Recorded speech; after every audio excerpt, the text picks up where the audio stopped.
Yeah. Good afternoon, everyone. Thank you so much for being in one of a million presentations going on right now. So if you're here, I'm very, very happy that you are here with us. I'm Fabricio. I'm part of Instituto Regenera, who proposed this session in here, and we are going to talk about a lot about the city of Belém, where COP30 is going to take place. This is about a project that's going to happen in there. For all Brazilians in the room, we are as welcome, but we are trying to make this presentation in English so we can reach more and different publics. And the idea is to bring more people to pay attention at Belém in what's going on right there. Today, I am going to present four people in here who are going to give first good examples, and then we are going to go for a call to action on how can we have uh, agroecological food served at school, or if we at least consider low emissions food.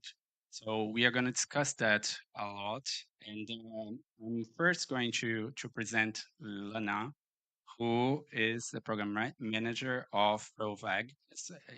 If I'm wrong, you can compliment, please. Okay. And Lana is responsible, one of the responsibles for an advocacy campaign that is already impacting your lives right now. It seems this is the first COP that we have 80% of food coming from vegetarian, vegan options. And that is a milestone because whoever has been to other COPs know how hard it is to find low emissions food. And we are willing to get this legacy on. So we want it to keep on happening in an Amazonian fashion. So how can we do that? That's the path we are following in this session. And I would be very glad to get some insights from everyone listening after.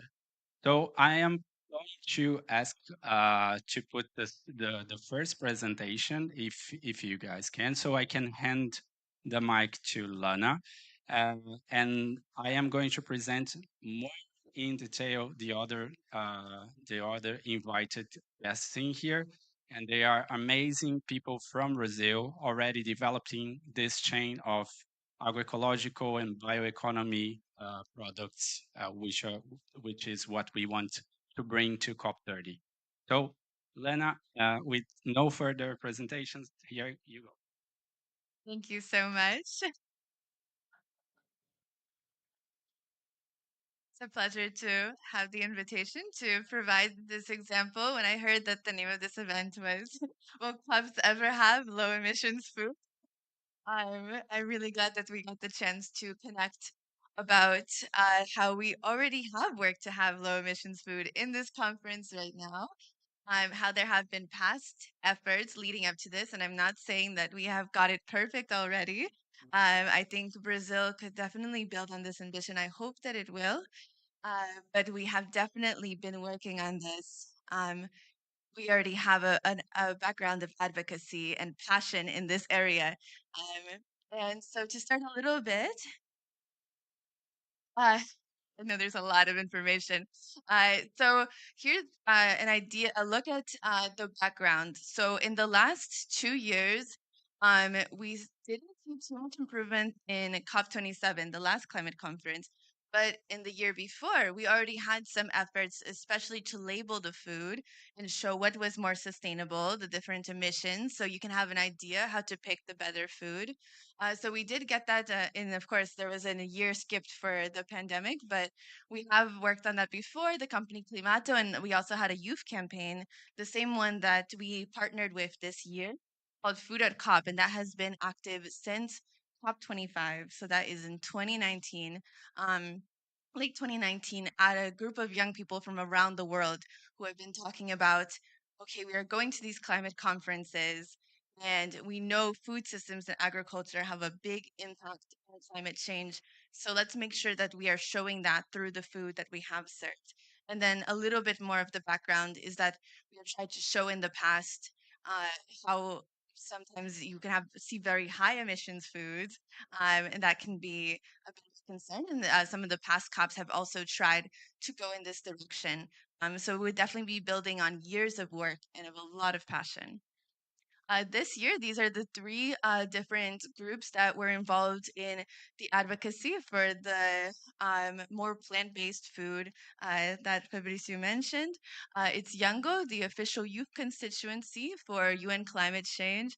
If you've seen anyone speaking on behalf of children and youth, it's the representation for global youth here at COP. Under that is a Food at COP campaign. That's that group since 2019, talking about this from a youth perspective. And then ProVeg International, which stepped in this year to support young people, to dedicate our resources and our capacity as a food systems organization to help young people to make it possible. Here's also some broader context that this is a lot of us who are working on the more sustainable catering for this year. We got together already 1 month before club to make sure that everything was on track as much as it could be for such a massive event. I wanted to include this to show that it's not just us, right? We were involved in the advocacy and we were part of making this happen, but there were other important stakeholders. I especially want to give credit for the Ministry of Climate Change and the Environment for the UAE, especially the Minister, Her Excellency Mariam Al Niri, is very passionate about this, agreed with us that this needed to happen. And then we also had some great support from Paul Noonan from the SEG2 Advocacy Hub and Chef's Manifesto, who worked with us as well this year. So some great partnerships that came together for making this possible. One aspect that we had in our advocacy was an official letter. We called it our joint statement letter that we sent from Yango on behalf of Global Youth. We got the approval to send it on behalf of the Global Youth representation, and we focused it on three asks. I'm really glad that COP went ahead and the team went ahead and tried to make food better on a lot of additional aspects. They're passionate about also addressing food loss and packaging, but we wanted to make sure that we didn't come ahead with too much. So we made some clear priorities, and some of those were to have the more low emissions food. We asked for plant based, according to our consultations with young people.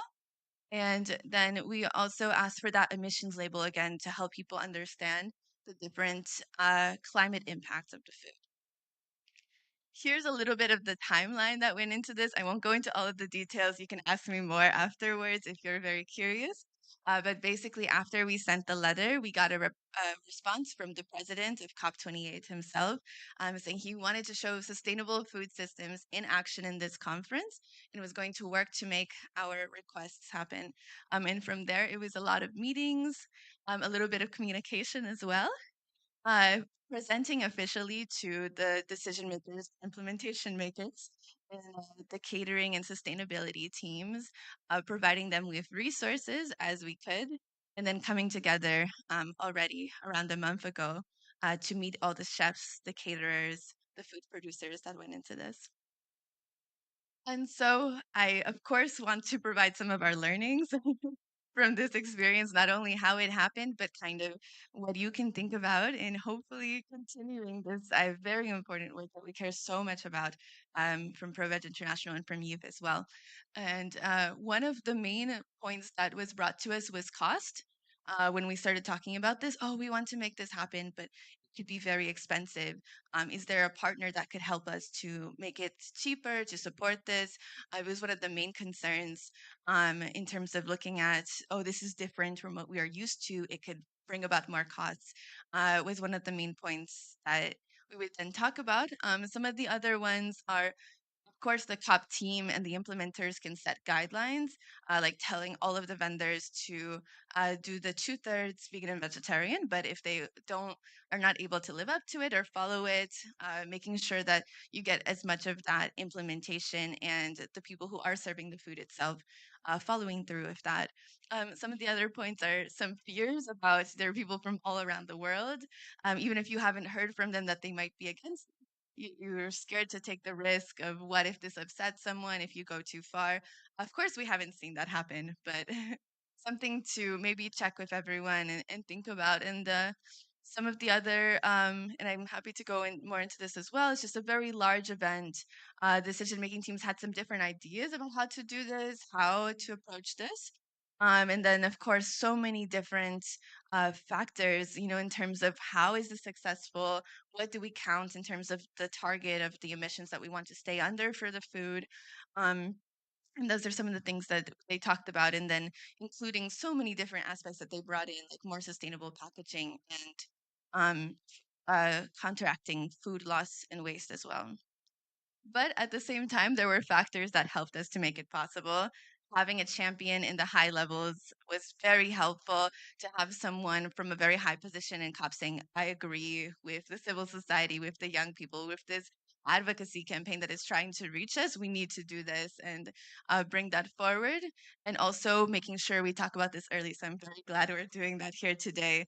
I definitely want to make sure you start planning as early as possible. And considering that, offer the support, the resources, not just critiquing. And some of the other aspects are just knowing that you might not be able to get it perfect. I think that was one of the main concerns, was what if we say we're going to do all of this, but we're not able to do it in the end. And I think what we've really learned over the last years of this effort is it's worth continuing to raise that ambition.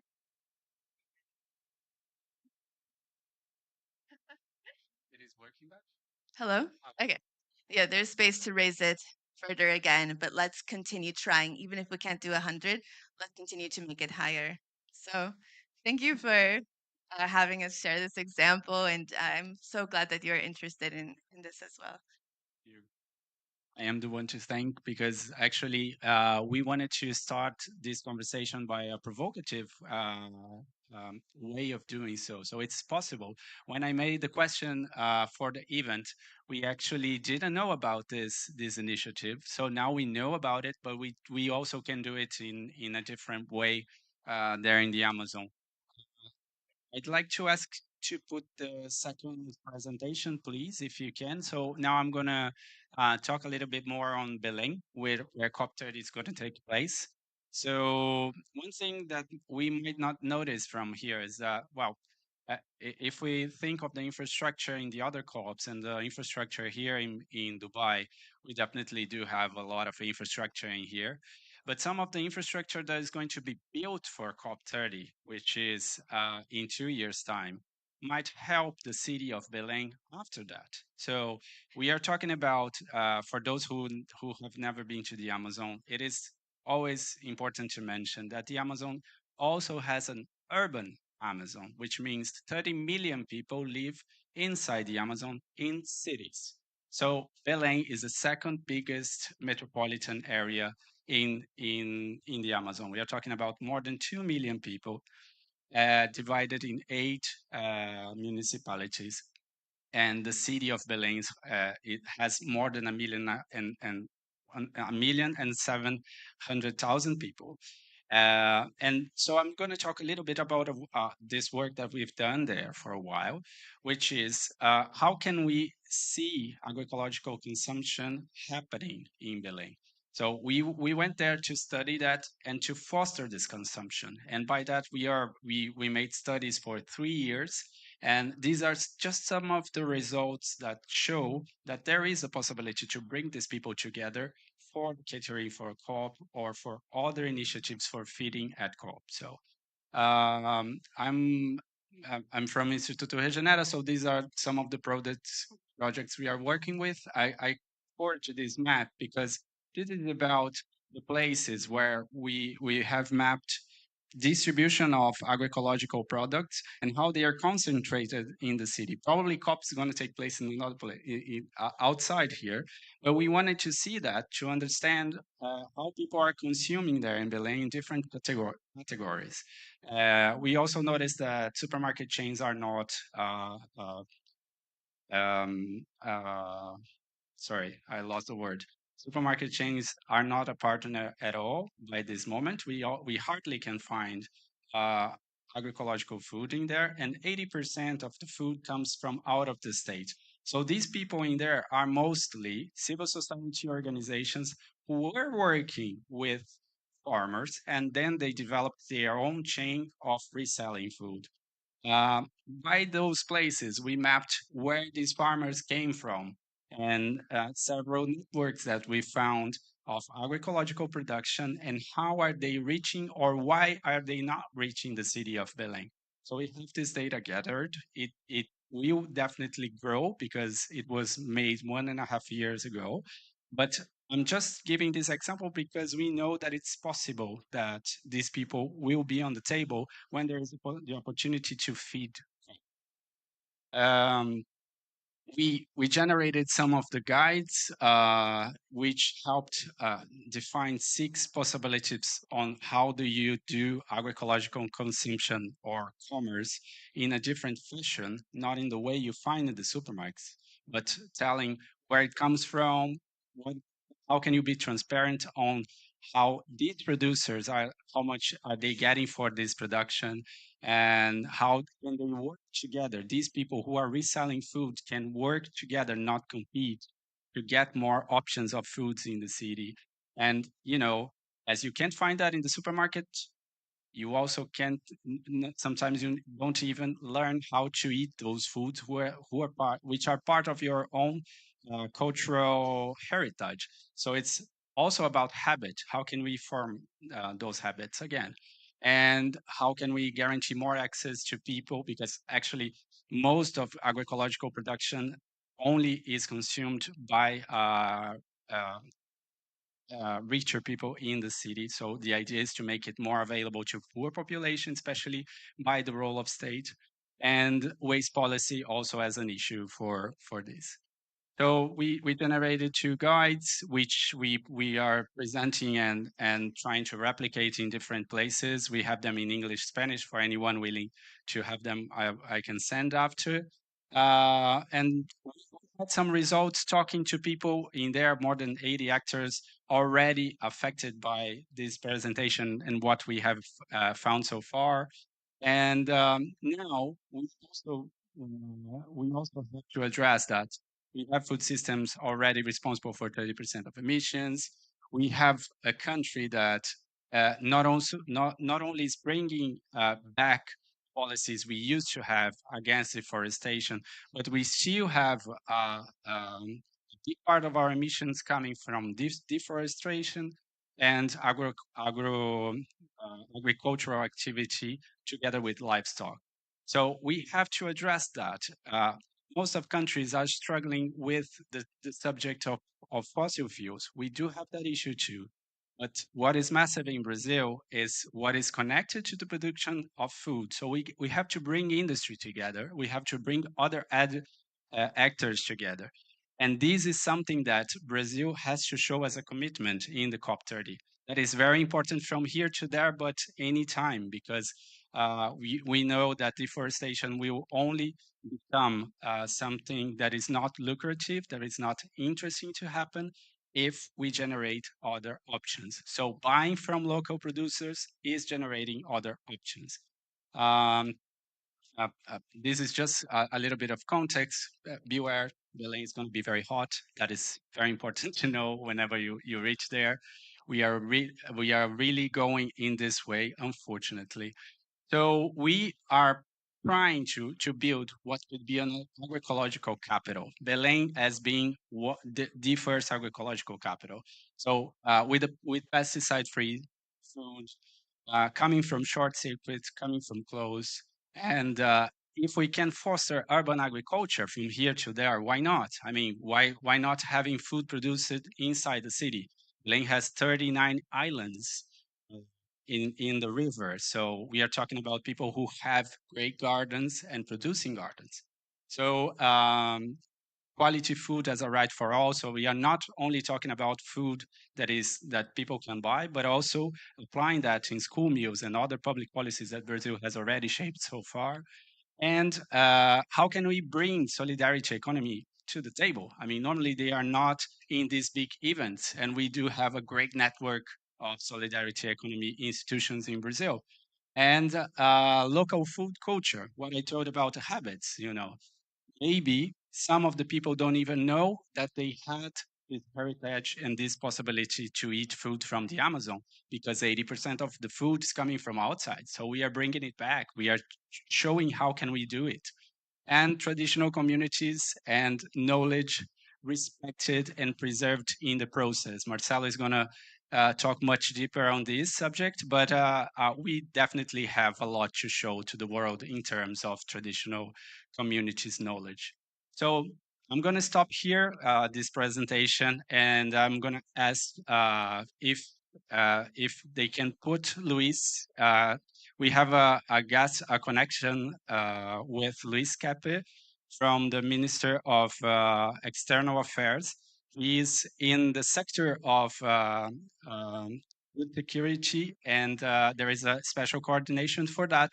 And we would like to have a word from him, because now we are going to listen to public authorities. And these public authorities, I'm asking if they can support the idea. How can they do so?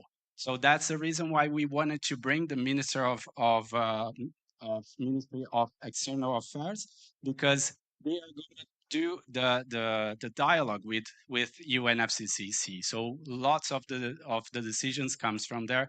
But for sure, Luis, if you can talk a little bit about our food security policies, you would be very welcome. Welcome and thank you. Can you hear us? Yes, I can. Hopefully, you can hear me as well. Yes. Hello, everyone. I'm very happy to be here with you today. I'd like to thank Fabrizio for the invitation and all of you for your attention and your time. I'll take this opportunity to talk about the big picture regarding food security and nutrition in the world, its relation with climate change, and what Brazil is doing in general to tackle both these issues in a cohesive and effective manner. Let me share my screen with the PowerPoint presentation.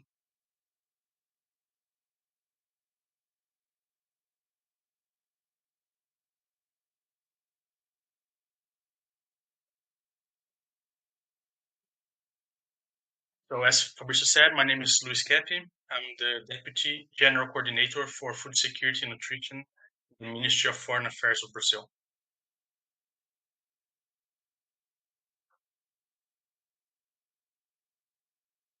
I'll start talking about the state of food security and nutrition in the world.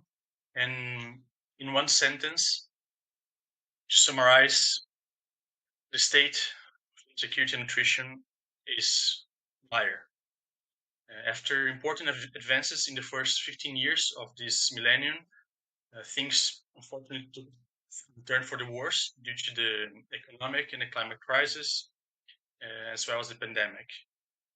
So currently, 9.2% of the world's population experience hunger on a daily basis.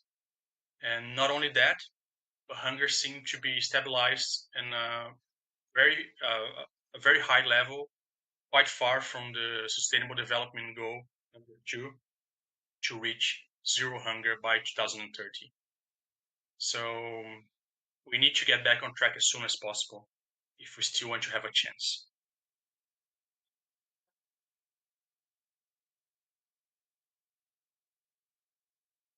Climate change and food security and nutrition are directly interlinked.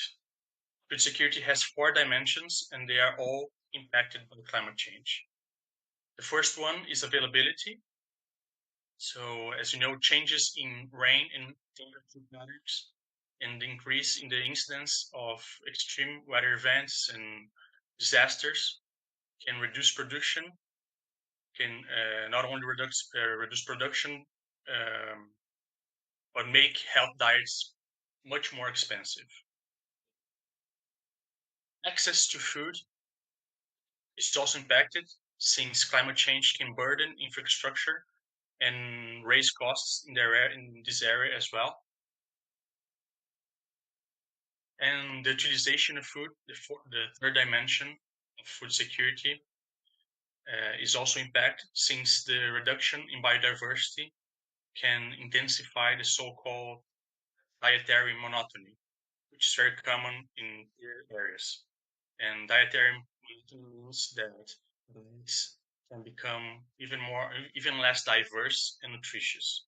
People will eat um, the same products every day, as it happened in the past. For instance, in the case of Ireland in the past, that people would only eat potatoes and milk, things can take a turn away again. And the last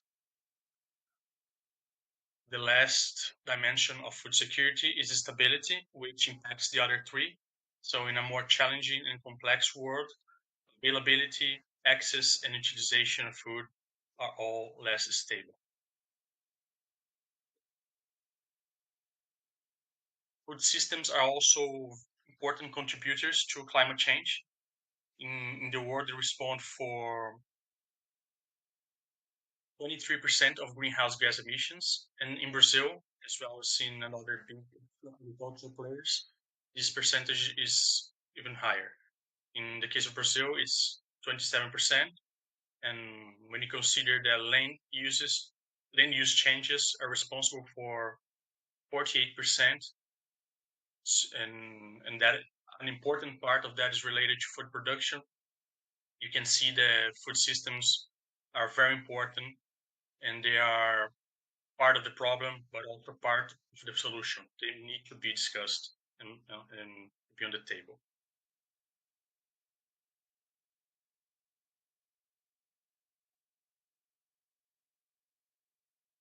So the fact that food systems and food security are receiving more attention in class is very important. Brazil took part in the negotiations of the Emirates Declaration on Resilient Food Systems, which calls countries to take action to make their food systems more resistant against climate change. And the food systems and agriculture agenda also stimulates countries to align their food systems with their NDCs, NAPs, and BSAPs. Regarding the Agenda 30, it's still under discussion, but I can anticipate that the theme food systems will receive proper attention by the Brazilian government.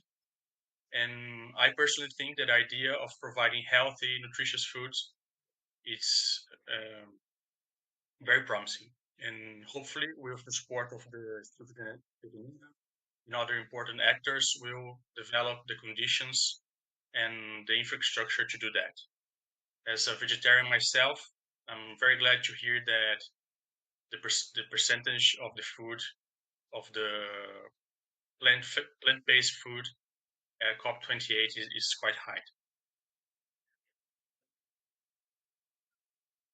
Now I'd like to tell you a little bit more about what Brazil is doing in the national and in the international realms to fight both food insecurity and climate change. I select what I believe to be the two main initiatives regarding food security. The first one is the Brazil Without Hunger Plan, which has the goal of taking Brazil again out of the hunger map by 2030. We did that in the past. In 2014, we left the hunger map, and unfortunately, we got back on it, and we expect to do it again. And to reach that goal, in line with the fight against climate change, we are first of all strengthening agroecology. Our national policy, NAPO, the first one of its kind, was established almost 20 years ago, is being streamlined now. And we are offering technical assistance to farmers, seeds, and training them so they are able to make this transition and transform their part in the food systems. We are also promoting family farming through initiatives in the areas of food procurement, financing, and moreover, our national school feeding programs determines that at least 30% of the food used in schools is purchased from small farmers. And last, Brazil has also reinforced its income transfer programs such as Bolsa Família with an important increase in the month stipends. Finally, I would like to inform you that Brazil will launch a task force for the development of a global alliance against hunger and poverty during its presidency of the G20, which just started. We would like to count with the support from countries not only from the G20, but from all over the world, every country that is interested in advancing this agenda. So the alliance will have three pillars. The first one is the national pillar, which is country-driven. So countries will commit to adopt policies such as some of those that we mentioned, the Brazil Without Hunger Plan, conditional cash transfers, public procurement of food, school meals, training, and among others. The second pillar, the finance pillar. So the initiative will try to identify existing international funds that can be directed to action in favor of food security, as well as develop new innovative financial mechanisms, always prioritizing the poor countries. And the third one is the knowledge pillar, which is based on the articulation of organizations and knowledge institutions in order to reinforce the offering of technical assistance and lesson sharing among the country members. So that's pretty much it. Thank you for your time and attention, and let me know if you have any questions. Obrigado. Perfect, Luis. Thank you so much. That is very enlightening, and I'm very glad that you brought back that we have policies already in place for agroecology production, even a national plan happening, and more than decades of experience to show to the world. And then I'm going back to our invitations from here. I'm very glad to meet again Karina Pimenta. First time I met her in person was in the last COP27. She was former president of Conexus. What could I call Conexus? It was the main fosterer of all community-based businesses that I knew. And then suddenly, when the new government arises, I saw with a lot of happiness that Karina became the bioeconomy secretary of the country, connected to the Ministry of Environmental and Climate Crisis. So I'm very happy that you're here. And I leave you the question, Karina. How can the ministry and the policies of bioeconomy help shape this project on what we are going to eat on COP30? So very glad to be here with all of you. Thank you for the invitation, and my colleague is here in the panel. For me, it's an honor to be able to explain a little bit about what the Ministry of Environment, alongside with other ministries, are thinking about ways into inducing not only uh, uh, food systems for COP, but beyond that. This is kind of a very important milestone for us. But induce this as an opportunity for the transition of economic systems in the Amazon and in the country itself. You all know, you heard, and we have reduced deforestation again, starting reducing our deforestation again, nearly 50% this year, just because we were able to put in place again our control systems, our management bodies, and fiscalizations and controls.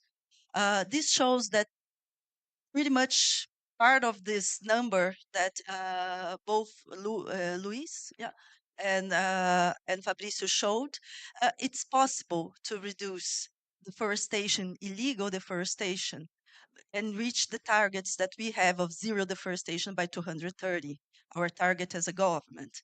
But we cannot think about reducing deforestation without facing the drivers of this deforestation. And for sure, one of the main drivers of it, it's the economic models that we have in place in the Amazon. So the idea in the Ministry of Environment to create a secretariat for bioeconomy is to put in place policies jointly with the other ministries, other governments, and the civil society and the productive sector that will put us in line in this field. We have many plans we are launching here at COP, the ecological transition, the bioeconomy policy, and things like that. But what can really help here it's what we are structuring as one of the pillars of our bioeconomy policy, which is under developing the country. We are calling social bioeconomy, exactly because we wanted to put light on one of the aspects that for us is key to make sure that this transition to a different economic model in the region will encompass and will reach to the people who are protecting, who are guardian, who are producing sustainably in the different regions of the city of the Amazon and elsewhere. So the National Social Bioeconomy Plan, like many ministries, connecting policies that we already have, but that are not driven to help these people and have these food systems to develop. Um, One of the strategies, and it's a long plan, so I'm not going to look into all of that. But basically looks at what he said, the community enterprises, the small groups, the local farmers. It looks into this that is spread across the Amazon, as you saw in the pictures, in the maps. And we create, like we call biohubs, hubs for bioeconomy that will create the strategies that they need closer to the territories where they produce in order to be able to produce better, to incorporate technologies and knowledges that are important to have products under the qualities and the requirements of a demand. And this is very important to be able to reach what you said about the sellers in the co-op being able to buy the food from these producers. We have to look into market requirements and use technology and use all these instruments in order to be able to deliver on a system that we can all eat during the 30. We are also looking into the into the financial ways because we need finance for that. We have a limited amount of what we can do with philanthropy and and government transfers to that. We have to think about this, and we are far, far away in the Amazon of have microfinance systems in place that will support this. So financial inclusion is very low. Public policy that we have and work elsewhere in Brazil are not working in the Amazon well. And this is kind of what's one of the key barriers for these production systems to get structured, in fact. This jointly with technical assistance. So the program that I'm describing will touch upon all these items, and we'll look also into one of the new legislation that we have approved in Brazil 2 years ago, and that's under regulation right now. And I think that could be a very important um, how do you say it, like trigger for COP30, which is the PAS system, the payment for ecosystem services. Because what we wanted to provide with food in the COP is an, how to say this. It's the food that we eat in the Amazon. So we have a diversity of products, a diversity of culture associated to food. We have a diversity of people and the intrinsic knowledge that they have under this. To translate this into a food that you can buy here on the vendor, it's a long way too. So the Payment for ecosystem services, it's a national policy that will be able that we are discussing on how to implement it. That can be a very important source of accelerating the process of structuring this. And we are talking about feeding cops, but I see this as a milestone. What we wanted to do is that this is one example And our ministry, Marina Silva, always say we have to lead by example and we have to show results in COP30. So for me, what we want is this collection of policies that we have and the innovation and the creativity that comes from civil society acting in the region for a long time. We lost a couple of years in public policy right now, is to work in cooperation to make sure that this is a milestone in transforming the economic models and the food systems in the region. For me, it's shocking. 80% of the food in Belém, in the city, comes from outside. It's shocking. If you look, we have 20% of the biodiversity in the world, and we are still buying tomatoes from the south. Okay? So, how do we work on the cultural on this, and how COP can help us build a milestone on this transition on this model? I think these are the questions that for us are interesting to cooperate. And just to finish, under the Ministry of Environment, we also have important action programs that can support beyond the plan for social bioeconomy, which is the program of resilient cities that is being launched right now in another place here in COP. So the secretary couldn't be here, but it also looks at how we work in the urban areas of the city where we most eat the food and people are. And we also have the programs on urban waste.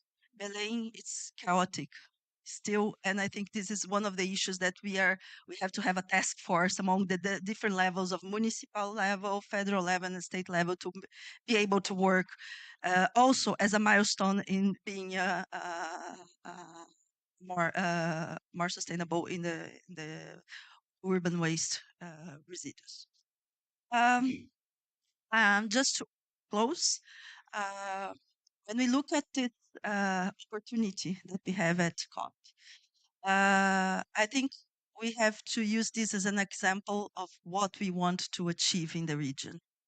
For us, when we look at a city center approach like this in the region, it also gives us reinforce the ideas that we have to have this across the region. We have many mid-sized cities. We have big cities. We have many big mid-sized cities in the Amazon that need this kind of effort in terms of bringing innovation, of bringing knowledge, of developing the value chains and concentrating that so that the conservation units, the indigenous lands, all these areas that we have can have our centers where bioeconomy can work. And I'm talking about bioeconomy on a country that's a biodiversity country. So for those who are not from Brazil here, I'm not talking about the European model in bioeconomy. I'm talking of bioeconomy based on the sustainable use of biodiversity, a sustainable use of biodiversity that looks and respects and works within the limits of our ecosystems. And this means nationally, not only in the Amazon, but in Cerrado and the Caatinga and the other biomes that we have. And for us, this is the driver. So being agroecology, being agroforest, being small holding farmer, we have a diversity of sustainable production systems. But what we have with bioeconomy policies is that we can respect this diversity and actually reinforce this into the economic models that will make sure that this will become a very various bioeconomies according to the vocation and the resources that we have in any part of the country. So hopefully we can be there and have better targets that you showed. You have 75% of plant-based food. I hope we can get there too. Well, it's already 80%, so we have to setting 90 or something more. So, but anyways, thank you so much, Karina. So enlightening because we have so many policies that even for us, sometimes we don't know, especially if we are from the Southeast. And now I'm just going to set to the people operating the presentations in there. If you can change to the third presentation, please. I'm about to present Marcelo, who by the name doesn't say that. It's very hard to say who's Marcelo. I'm naming him Amazonian hero because I know he works there for more than 15 years, as far as I remember. Yeah, exactly.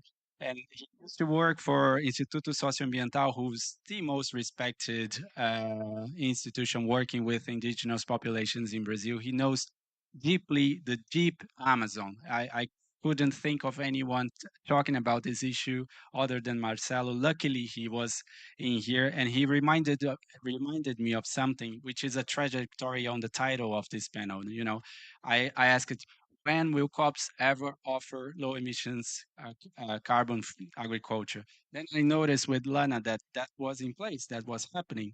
And then Marcelo reminded me, no, but we can steal carbon. We can keep biodiversity. We can be positive about this subject. You know, that's what I mean about listening to Marcelo. Welcome, Marcelo. Thank you, Fabricio. Very kind presentation. But the heroes of the Amazon rainforest are the indigenous people that not only conserve the forest, but they create it.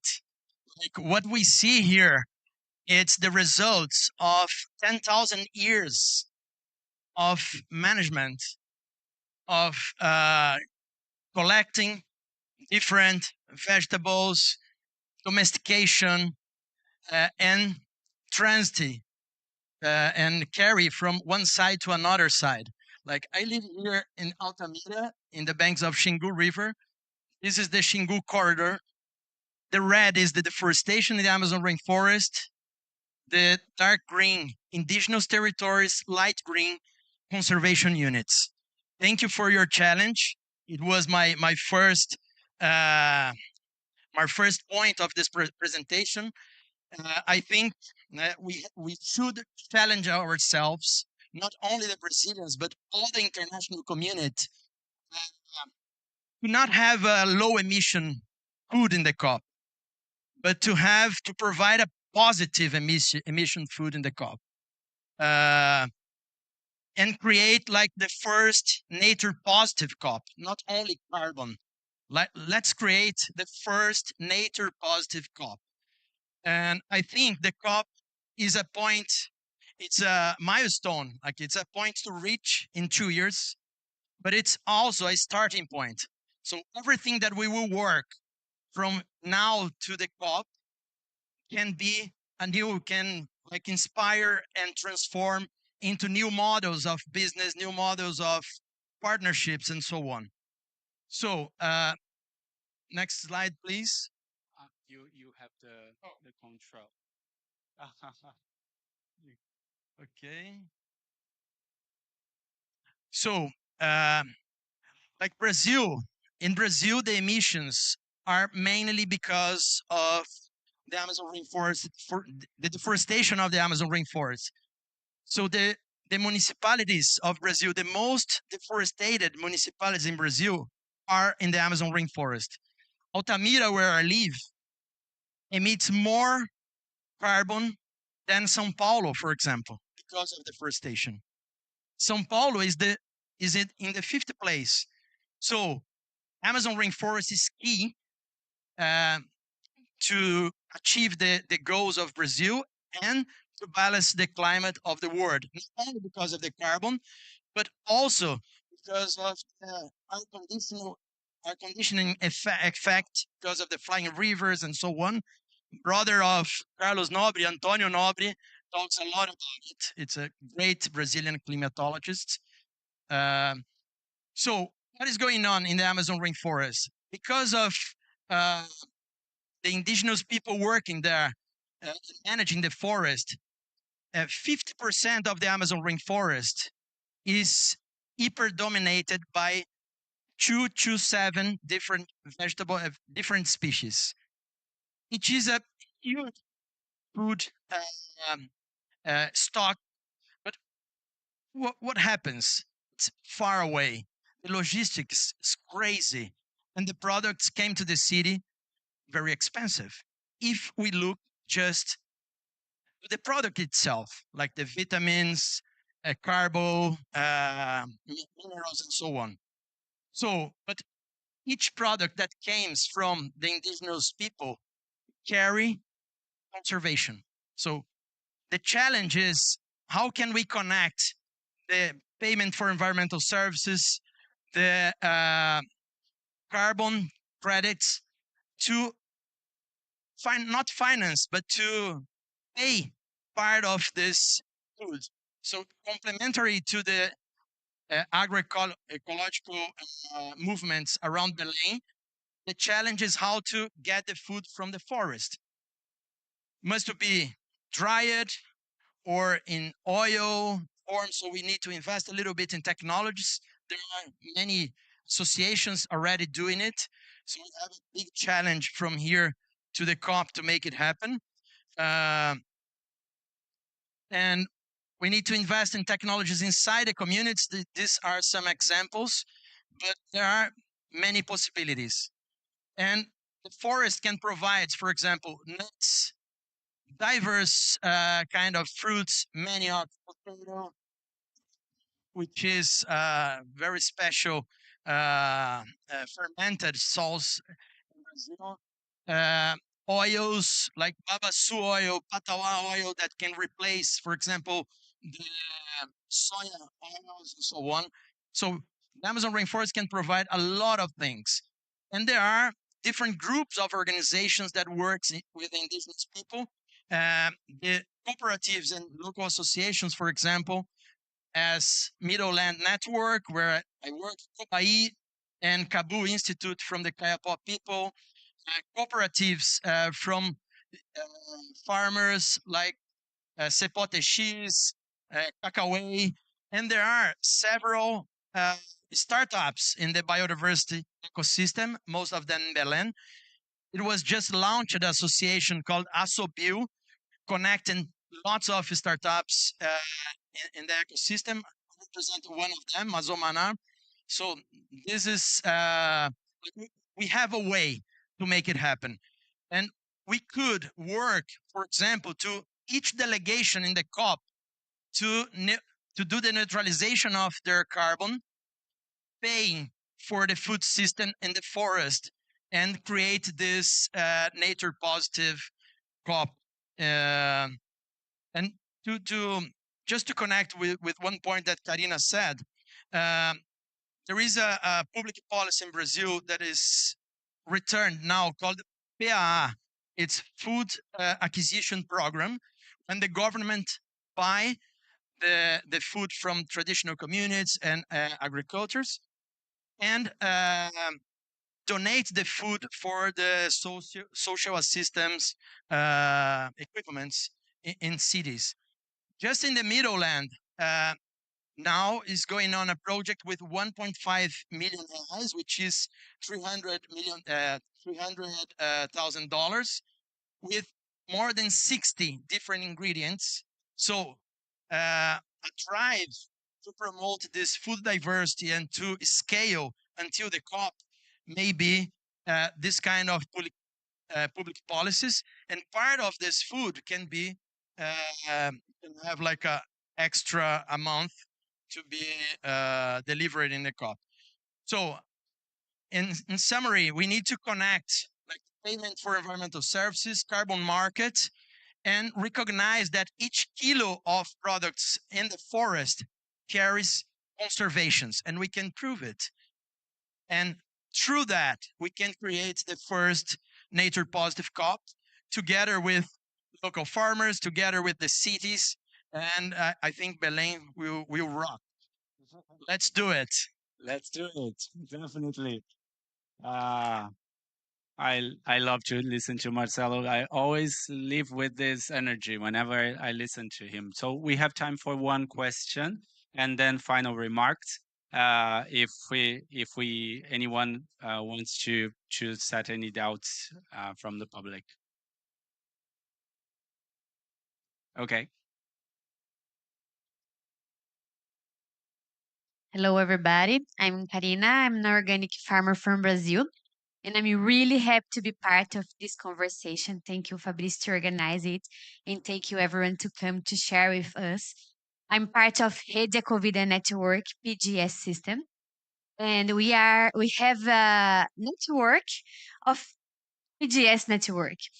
So I'm talking. I came here by Rede Ecovida PGS system, and I think if we are together, we can really do this. So count on us. We can do it together and we can be an example for the world. And I think top 30 in Amazon really need this example, really need to change the way we provide food for the people that are there. Because food are everything. And coffee in Brazil without good food, it's not a copy in Brazil, you know. So I'm really happy to be part of this. Thank you. So as I don't want to go too much on further time because we are very strict on that. If we still have Luis on connection, please reach him. I would like only a final sentence from each of the invited for as a final remark on a call to action. So how can we do it? For sure, I want to know my experience too. What can you say about it? So I start with Lana, and then if we have Luis, we pass there, and then for you guys. I just want to say that I was already so excited about what we were able to do this year with Yango, Food Cup, and Provet International. But now I am so much more inspired about the possibilities that I see for COP30 in Brazil. I think it's been really clear from this presentation we can make it so much better and with so much more inspiring solutions, not only taking away problems, but also showing the beautiful possibilities. And I think Brazil is perfect to do that. Thank you, Lana. Yeah, we will definitely need support from Provac too. I'm afraid we don't have Luis on the connection, so I'm passing to you. Do yes? Okay, Luis, are you there? Ah, we are seeing you. Final remarks, Luis. How can we go for action now? Yeah, well, thank you so much for the opportunity today. It's a pleasure being here with Karina and everyone else. And well, let's connect the most important actors in this realm. Let's make it happen and establish a dialogue between the civil society and the Minister of Foreign Affairs and the Minister of Environment, Change, and everyone that is involved in this agenda. And so you can see the challenges, the conditions, the infrastructure that we need, and to make this a reality. Let's start from the start and see how it goes. But I'm very positive that 30 will have nutritious, adequate, and sustainable produced food. Thank you. Thank you, Luis. So I'm passing to Karina. What are the last? Ah, you have it. Okay, perfect. No, I'm just so glad to share the experience here and also the challenges that we have. But it's great to have all these different institutes and representatives of the civil society engaging in this because that will be the key point. But for me, like a sounding message for 2 years ahead, I want Brazil to be an example of not only low carbon emission, but a biodiversity example to show that the diverse food cultural habits can be incorporated into COP and make it more. Yeah, sounds like Brazil. So that hope. And I really like the challenge about the nature positive. I think there's something to be done there also. Thank you, Karina. Thank you very much. I think this is a very exciting discussion. I think 2 points. Like 1 month ago, one guy from the Ministry of Desenvolvimento Agrário, Agrarian Development, did a challenge from the embassy of Denmark. They wanted to provide a menu for COP and work in the COP menu with biodiversity ingredients. So this is something going on, and I think much more movements are coming in that direction. I would like to mention that in Brazil, we have the experience. We worked together in some programs, for example, to school meal programs and to connect the products in the forest, in the school meal, together with amazing Brazilian chefs. So we have a group of Brazilian chefs very well connected worldwide, as Bela Gil, Del Coelho, Alex Atala. They have a huge experience to do big events and for like high wealthy people and for like on the streets and everybody. We have the example of MST, the movement, Movimento Sem Terra, No Land Movement. I don't know in English the translation, but they are producing an amazing organic rice and many other products in scale. So yes, we have a lot to make it happen. I think more than any other country. So let's do it. I think we have a lot of work, but ways to make it happen. Thank you so much for reminding about the biggest movement in the land in Brazil, organized producers. Thank you everybody who was in here for this conversation. We keep the conversation outside. Thank you so much.